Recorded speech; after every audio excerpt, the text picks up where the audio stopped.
Big boss Malayalam season 7 അപ്ഡേറ്റിലേക്ക് തന്നെ പോകാം. ലൈവിൽ മൊത്തം 7ന്റെ പണിയായിരുന്നു. തലങ്ങും വിലങ്ങും നോമിനേഷൻസ് തന്നെയായിരുന്നു. അതുകൊണ്ട് തന്നെയാണ് കുറച്ച് വൈകിയത് വീഡിയോയുമായിട്ട്. നോമിനേഷൻസ് എല്ലാം കഴിഞ്ഞപ്പോഴത്തേനും തല മൊത്തം മരച്ചു. ആരൊക്കെ എവിടെയൊക്കെ എന്തൊക്കെ വന്നു എന്ന് ഒരു എത്തും പിടിയും കിട്ടാത്ത രീതിയിൽ മൊത്തം തലങ്ങും വിലങ്ങും നോമിനേഷൻസ് തന്നെയായിരുന്നു ബിഗ് ബോസിന്റെ വക. ഈ ഒരു രണ്ടാമത്തെ ആഴ്ചയിൽ തന്നെ നമ്മുടെ സീസൺ 7ൽ എന്താണെന്നുണ്ടെങ്കിൽ 2 സെറ്റ് നോമിനേഷൻസ് വന്നിട്ടുണ്ട്.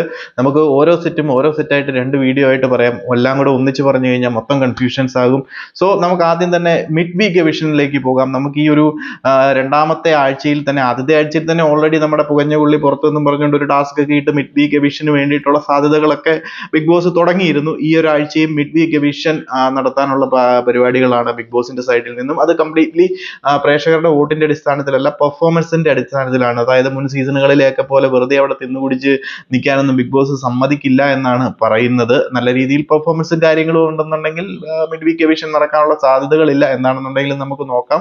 സോ രണ്ടാമത്തെ ആഴ്ചയിൽ തന്നെ മിഡ് വീക്ക് എവിഷനിലേക്ക് വന്നിരിക്കുന്നത് 6 പേരാണ്. ആരാണെന്ന് ആദ്യം പറയാം. ആദ്യം തന്നെ കോമണർ ആയിട്ടുള്ള അനീഷ് 10 വോട്ടുകളുമായിട്ട്, സരിക 10 വോട്ടുകളുമായിട്ട്, ഒനീൽ സാബു 11 വോട്ടുകളുമായിട്ട്, അതുപോലെ തന്നെ രന ഫാത്തിമ 9 വോട്ടുകളുമായിട്ട്, അതുപോലെ രേണു സുധി 12 വോട്ടുകളുമായിട്ട്, ശാരിക 7 വോട്ടുകളുമായിട്ട്. അപ്പൊ മൊത്തം ഡീറ്റെയിൽസ് ഞാനൊന്ന് പറഞ്ഞുതരാം, അത് എങ്ങനെയാണ് വന്നിരിക്കുന്നത്, എങ്ങനെയാണ് ഈ വോട്ടുകളിലേക്ക് എത്തിയതെന്നൊക്കെ.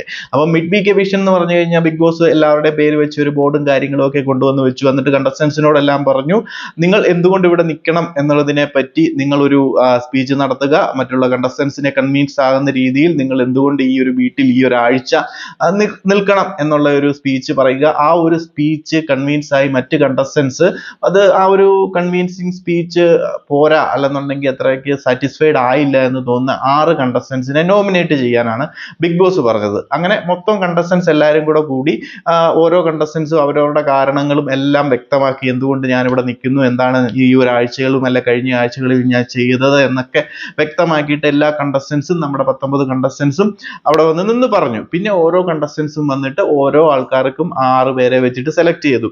അതിൽ ഏറ്റവും കൂടുതൽ വോട്ട് വന്നവരിൽ നിന്നാണ് 6 പേരെ നമ്മുടെ മിഡ് വീക്ക് എവിഷനിലേക്ക് സെലക്ട് ചെയ്തിരിക്കുന്നത്. അപ്പോൾ അതിൽ ഏറ്റവും കൂടുതൽ വോട്ട് വന്നതെന്ന് പറയുമ്പോൾ നമ്മുടെ അനീഷിന് 10 വോട്ടുകൾ വന്നു, അനുമോൾക്ക് 7 വോട്ടുകൾ വന്നു, ആര്യന് 3 വോട്ടുകളാണ് കിട്ടിയത്, സരികയ്ക്ക് 10 വോട്ടുകൾ കിട്ടി. അതുപോലെ തന്നെ നമ്മുടെ RJ ബിൻസിക്ക് 5 വോട്ടുകൾ, ഒനീൽ സാബുവിന് 11 വോട്ടുകൾ, നമ്മുടെ ബിന്നി സെബാസ്റ്റ്യന് 3 വോട്ടുകൾ, അഭിശ്രീക്ക് 7 വോട്ടുകൾ, രന ഫാത്തിമയ്ക്ക് 9 വോട്ടുകൾ, ജിസേലിന് 6 വോട്ടുകൾ, ശാരികയ്ക്ക് 7 വോട്ടുകൾ, നെവിൻ ജോസിന് 1 വോട്ട് മാത്രമേ കിട്ടിയുള്ളൂ, ആദില നോറയ്ക്ക് 2 വോട്ടുകൾ, അതുപോലെ തന്നെ ശൈത്യ സന്തോഷിന് 7 വോട്ടുകൾ, രേണു സുധിക്ക് 12 വോട്ടുകൾ, അപ്പാന ശരത്തിന് 3 വോട്ടുകൾ. ഇങ്ങനെയാണ് ആ ഒരു മിഡ് വീക്ക് എവിഷനിലെ വോട്ടിംഗ് പാറ്റേൺ പോയിരിക്കുന്നത്.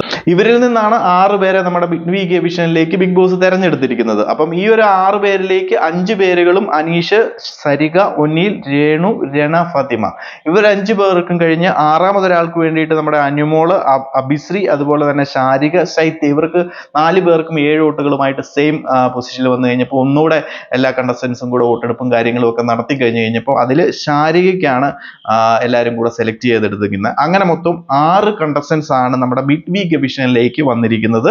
അപ്പം ഇവര് നമുക്ക് ഇനി മെയിൻ എവിക്ഷൻ വരുന്നുണ്ട്, മെയിൻ എവിക്ഷന്റെ നോമിനേഷനിലേക്ക് വരുന്നുണ്ട്. അതിലും ബിഗ് ബോസ് ടെസ്റ്റ് കൊടുത്തു. എന്താണെന്ന് വെച്ച് കഴിഞ്ഞാൽ മെയിൻ നോമിനേഷനിലേക്ക് ഇവരുടെ പേര് ഉൾപ്പെടുത്താൻ പറ്റത്തില്ല. ഓൾറെഡി നമ്മുടെ ഈ ഒരു വീക്കിലേക്കുള്ള നോമിനേഷനിൽ നമ്മുടെ ക്യാപ്റ്റൻ ആയിട്ടുള്ള ഷാനവാസും അക്ബർ ഖാനും ഉണ്ട്. അപ്പം ഇവരെ രണ്ടുപേരെയും ഈ ഒരു മിഡ് വീക്ക് എവിഷനിൽ സെലക്ട് ചെയ്യാൻ പറ്റത്തില്ല. അപ്പൊ മൊത്തത്തിൽ ബിഗ് ബോസ് ടെസ്റ്റോട് ടെസ്റ്റ് ആണ് കൊടുത്തിരിക്കുന്നത്. കണ്ടസ്റ്റൻസ് നല്ല 7ന്റെ പണി തന്നെ വെച്ച് കൊടുത്തിട്ടുണ്ട്. സോ ഈ ഒരു മിഡ് വീക്ക് എവിഷനിലേക്ക് വന്ന ഇവർക്ക് പെർഫോമൻസ് നല്ല രീതിയിൽ നിന്ന് കഴിഞ്ഞാൽ ഇവരെ ഒരു എവിഷനിലേക്ക് കൊണ്ടുവരത്തില്ല. അല്ലെന്നുണ്ടെങ്കിൽ ലാസ്റ്റ് വീക്ക് നടത്തിയതുപോലെ എല്ലാവർക്കും ഒന്ന് ഗെയിം ടൈറ്റ് ചെയ്യാൻ വേണ്ടിയിട്ട് കൊണ്ടുവരുന്നതാണ് ഇത്. ബിഗ് ബോസിന്റെ സൈഡിൽ നിന്ന് നല്ല രീതിയിൽ എല്ലാ സീസണുകളിലും പല രീതിയിലുള്ള അറ്റംപ്റ്റുകളും പല ബിഗ് ബോസ് ലാംഗ്വേജുകളിലും ഇതൊക്കെ തന്നെയാണ്. ബിഗ് ബോസ് കണ്ടസ്റ്റൻസ് വന്ന് വെറുതെ ഇരിക്കാതിരിക്കാൻ വേണ്ടിയിട്ട് അവർക്ക് കൊടുക്കുന്ന ഒരു ടാസ്ക് ആയിട്ട് കണ്ടാൽ മതി. നല്ല രീതിയിൽ പെർഫോമും കാര്യങ്ങളും ഒക്കെ ചെയ്ത് കഴിഞ്ഞാൽ ഒരു എവിഷനും കാര്യങ്ങളും ഒന്നും ഉണ്ടാകത്തില്ല. എന്താണെങ്കിലും നമുക്ക് നോക്കാം. മിഡ് വീക്ക് എവിഷനിൽ ഈ ഒരു 6 പേരാണ്. അപ്പൊ കൂടുതൽ അപ്ഡേറ്റുകളുമായി മറ്റൊരു വീഡിയോയിൽ കാണാം.